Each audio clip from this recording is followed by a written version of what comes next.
A demonstração do valor adicionado, DVA, é um dos assuntos mais cobrados em provas da banca FGV. Embora não seja uma demonstração tão complexa quanto o balanço patrimonial e a demonstração dos fluxos de caixa, a DVA tem particularidades que devem ser muito bem estudadas. E o que essa questão tem de diferente em relação às outras é que ela cobra o conhecimento de duas partes da DVA, das duas partes da DVA, que são a formação da riqueza e a distribuição da riqueza. E por essa razão, eu sempre indico que em alguma revisão por exercícios, quando a gente seleciona as questões que vamos estudar para revisar uma matéria para a prova, essa questão deve estar lá entre as selecionadas. Então vamos ver a questão. Bom, aqui ele coloca então uma sociedade empresária apresenta o seguinte balanço patrimonial em 31/12 de X0 e depois ele coloca aqui algumas informações, né? E no ano de X0 aconteceram os seguintes fatos.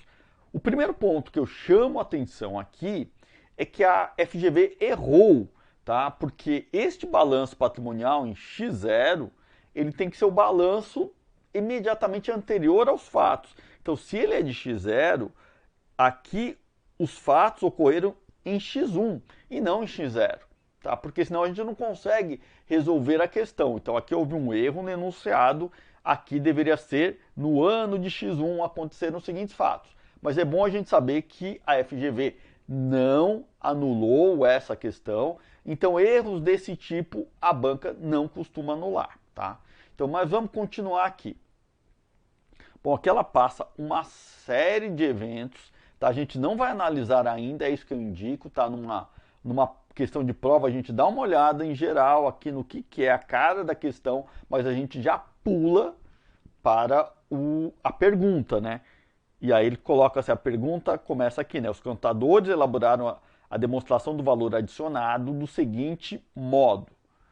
E aqui ele coloca essa distribuição do valor adicionado. É a distribuição, né, já preconizada, né, para a DVA, que ela vai distribuir o quê? Na segunda parte da DVA. Vai distribuir a riqueza gerada entre pessoal, impostos, taxas e contribuições, remuneração de capital de terceiros, remuneração de capitais próprios. Com base nas informações acima, assinale a opção que indica o preenchimento correto da tabela de A a D, considerando que não há diferença entre o tratamento contábil e o tratamento tributável.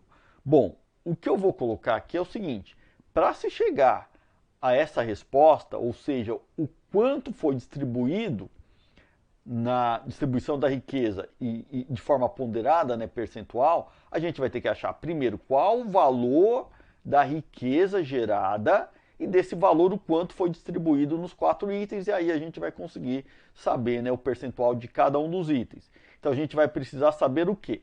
Bom, a gente vai usar algumas informações do balanço e principalmente a gente vai partir aqui daqueles dados que eles falam o que aconteceu no exercício seguinte ao do balanço, tá? Então ele fala que o investimento rende juros de 12 mil ao ano, a gente vai usar esse valor lá na parte da formação da riqueza, tá? E aqui a gente vai ver então, item a item, o que a gente vai buscar aqui, né? Então vamos ver cada um desses outros itens aqui. Bom, ele diz, pagamento dos dividendos que estavam no passivo, aqui a gente não vai precisar para nada aqui, basicamente. Venda de todo o estoque por 160 mil. Aqui a gente vai entrar lá na formação da riqueza. Então a gente vai usar esse dado para saber qual vai ser o valor adicionado total a distribuir.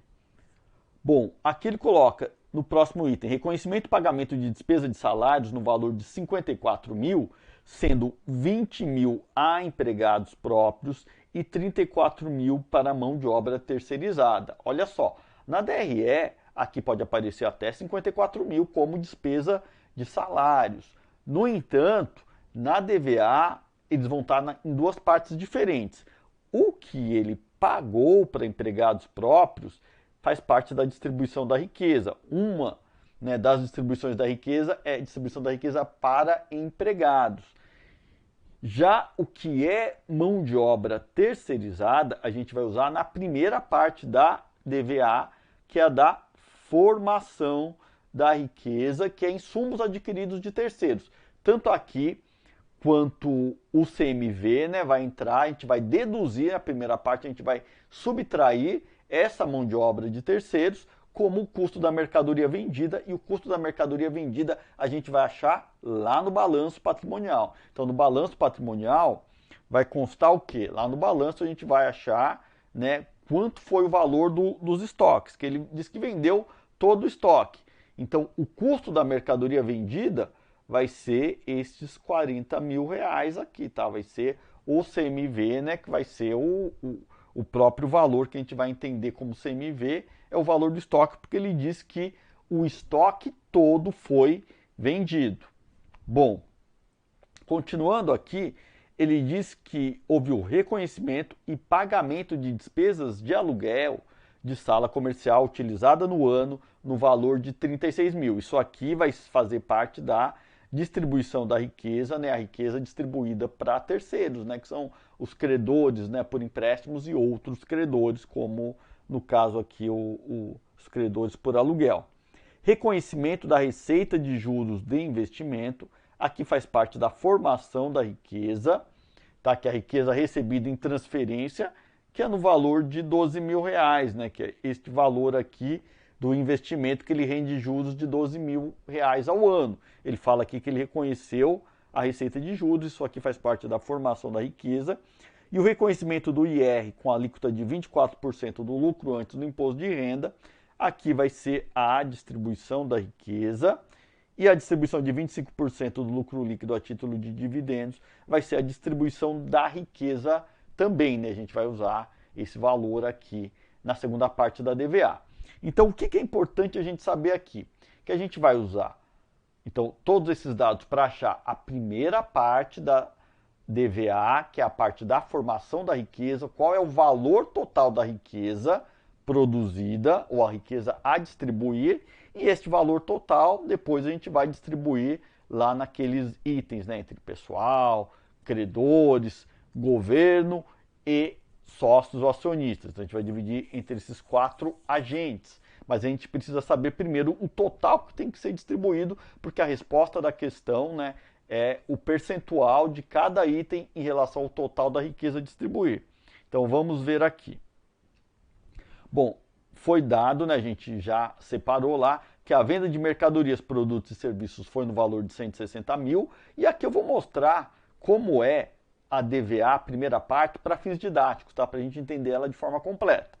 Depois a gente vai ter o quê? A gente vai deduzir os insumos adquiridos de terceiros, que foram o quê? Custo das mercadorias vendidas, 40 mil, nós tiramos esse dado lá do balanço, que era o valor do estoque, e a mão de obra terceirizada, que foi naqueles dados lá que falou o que ocorreu no período seguinte, 34 mil. Então a gente tem um valor adicionado bruto de 86 mil. Como eu falei, eu vou mostrar aqui para fins didáticos, a gente revisar o que é essa primeira parte da DVA. Depois a gente teria a depreciação, amortização e exaustão, que a questão não traz nenhum dado nesse sentido, então a gente vai considerar zero. Então o valor adicionado produzido pela entidade vai ser 86 mil, né, o próprio valor adicionado bruto. Aí a gente vai adicionar aqui o valor adicionado recebido em transferência, que foi a receita de juros de investimento de 12 mil. Se eventualmente tivesse receita de aluguel, a gente somaria aqui, bem como receita de equivalência patrimonial ou dividendos, né, recebidos em investimentos avaliados pelo custo, colocaria nesse item aqui valor adicionado recebido em transferência. A gente tem um valor adicionado total a distribuir de 98 mil. É esse valor que a gente vai considerar. Tá, então aqui esses 98 mil vão ser distribuídos entre pessoal. A remuneração direta é só a remuneração dos trabalhadores da empresa e não aqueles que foi de terceiros, né, que ela pagou por terceiros. Não, aqui é só o empregado próprio, 20 mil. Então vai dar 20 mil dividido por 98 mil, 20,41%. Aqui a gente já teria a resposta da questão e partiríamos para a próxima. Mas como o meu objetivo aqui é didático, a gente entender como a gente calcularia cada item, eu vou continuar a resolver, tá? Mas na prova vocês iam parar aqui e já ia achar a alternativa D ali sem problemas. Mas vamos lá. Depois ele tem impostos, taxas e contribuições. Só teve o imposto de renda, mas a gente não sabe ainda, não foi dado diretamente no enunciado, não sei. Então, passaria remuneração de capital de terceiros, aluguéis, só teve aluguéis. Se ela tivesse juros pagos, alguma coisa assim, a gente calcularia, né? Mas aqui é só aluguéis. Então, 36 mil dividido por 98 mil, né? Que era o valor total da riqueza a distribuir, 36,73%. Também vai bater lá com a alternativa D, resolvido.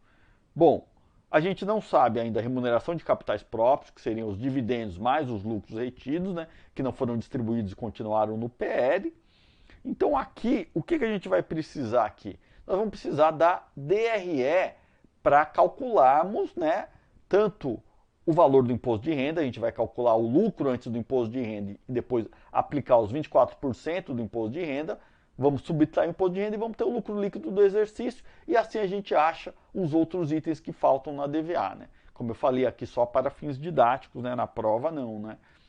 Mas vamos lá. A gente tinha aqui que a receita bruta 160 mil, depois tinha um CMV de 40 mil, despesa de salário 54 mil, aqui eu somei, né, os dois itens. Na DRE vai ser um item só, né? Vai ser tanto a mão de obra própria quanto a mão de obra de terceiros, 40 mil reais, 54 mil reais, né? Soma, né? Era 20 mil mais 34 mil.